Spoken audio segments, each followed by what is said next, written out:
Jai Hind. Dear friends, for the last few days, something has been in big news. USAID, United States Agency for International Development. And the news has been that the newly elected President, Trump, has stopped USAID. And all kinds of guesses are being made. And in India also, many people are crying over it. One can understand if the beggar Pakistan is crying, but why should we Indians be bothered about it? And that's what I want to explain today. After the Second World War, the end of colonialism, the end of British Empire led to the domination by America in international diplomacy, maintaining control over different countries. And since then, the US deep state has acted through various tools, through various modes against all those countries which did not toe the US line. Successive US regimes claim that they are the bulldogs of the world, guarding democratic states, guarding democracy, guarding human rights. But what they were doing? Supporting dictatorships, supporting monarchies, because these dictators and monarchs, sheikdoms,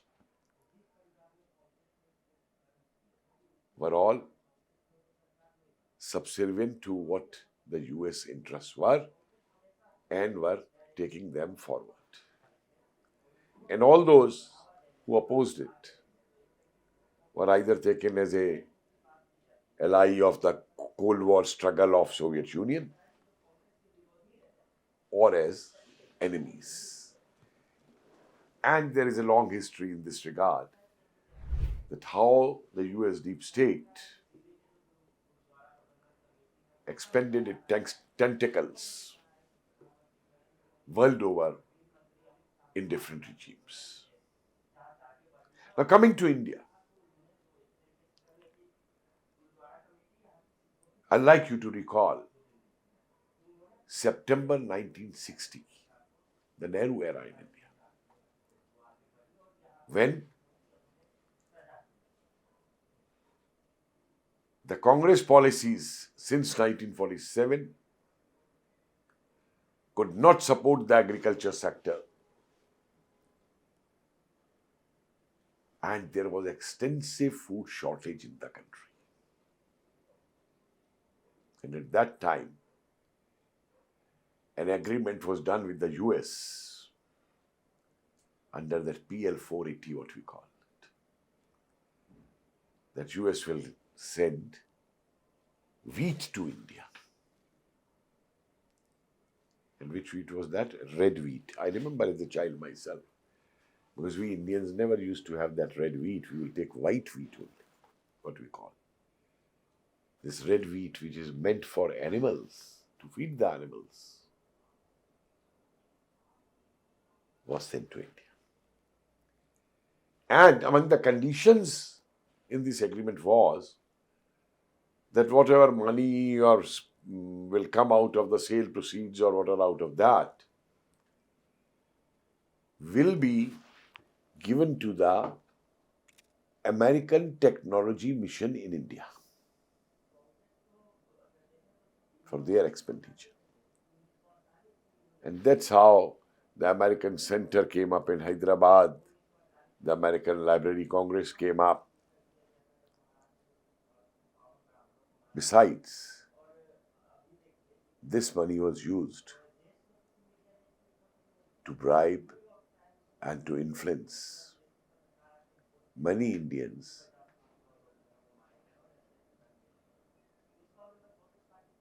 in the field of different sectors, if I say. The Rockefeller Foundation, the Ford Foundation, they were trying to control the Indian mind via academics, fellowships, and at the same time, a lot of grant was now being given to the NGOs. But before I go further, I'd like to point out here that America was no friend of India. On the one hand, they gave this wheat, food grains to India under PL 480, and on the other hand, they heavily armed Pakistan. Remember the Sabre jets, the Starfighters, the Patton tanks that were given to Pakistan. Don't forget that in 1971 also, they even moved their 7th Fleet. And then F-15s after that. Besides, this USAID was funding and was still funding till now certain terrorist organizations in Pakistan, LET particularly, Lashkar-e-Toiba. Because all of them have made NGOs in the name of doing some public welfare. And all money goes to that. And from there, which is very conveniently used for manufacturing terrorists, training terrorists, financing terrorists, and exporting them world over. There's no country in the world where terrorist actions have taken place and among the people caught is not a Pakistani. But USAID will fund them. Another style adopted was to fund the human rights organizations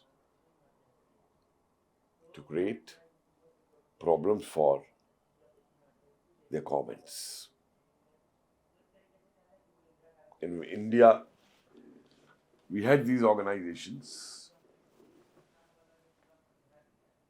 Prashant Bhushan, Mehta Patkar, Harish Mandar, Yogendra Yadav, who even went to the length of defending in courts the intruders, what the Americans call illegal migrants. I call them intruders. Bangladeshis and Rohingyas, which will even go to the courts to save the lives of terrorists in the name of human rights. Besides, a full, whom we call the Lutyens, group of journalists was created to write against India on any issue, on every issue.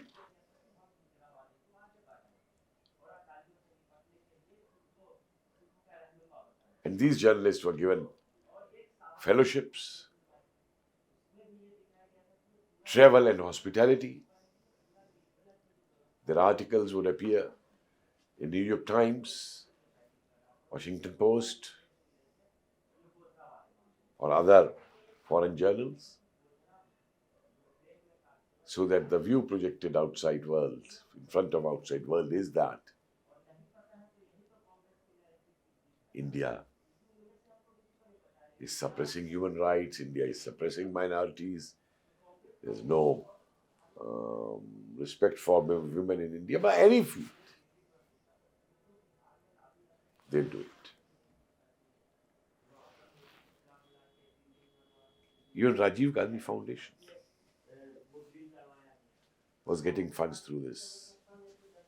Institutions linked with Soros. Sonia Gandhi,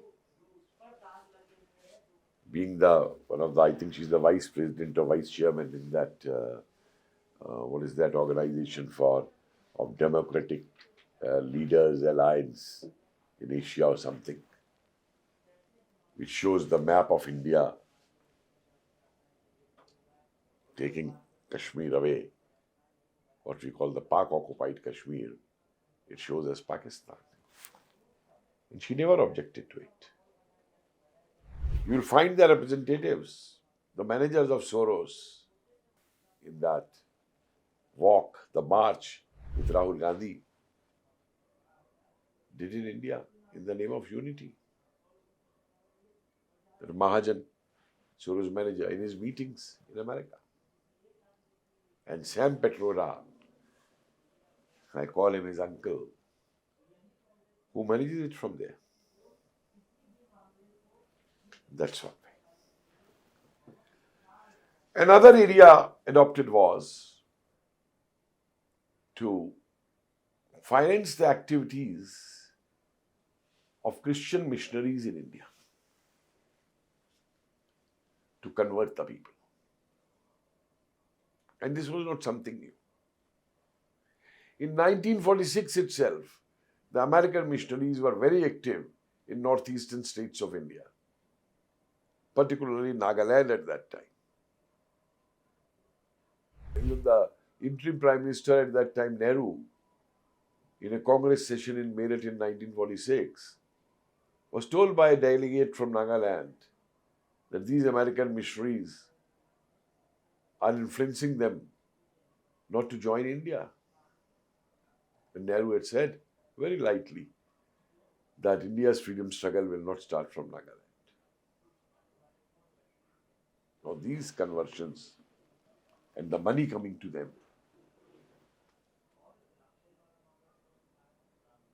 had another impact on the Indian society, to fragment, to divide, and not only just the Indian society, but to attack Hinduism, the Indian heritage, and Indian tradition. So if this USAID is stopped, I'll welcome it. Rather, on the contrary, if it continues, I'll say, let us stop it. We don't need it. We don't need American money of this kind in India, which encourages subversive activities, which encourages missionaries to convert poor in India, or which gives patronage to these anti-national so-called champions of democracy in India. And the question is, do we need any foreign assistance? My understanding is, India is not a poor country. I agree that the gap between the rich and poor has increased after 47. But even today, India is the largest buyer and consumer of gold. If you take for an average, even 20 grams or 30 grams of gold per house, you can see the huge quantity of gold we have, though this will be much more, but I'm just giving an example. If you see that, we have these sarafas, in Indian market. Sarafa is a place where these goldsmiths or silversmiths, they have their shops and all. Now these silversmiths and goldsmiths have so much money that they can buy the whole city. So what is needed in India is a change in psyche from trade or money lending to a psyche of investment in industry and production.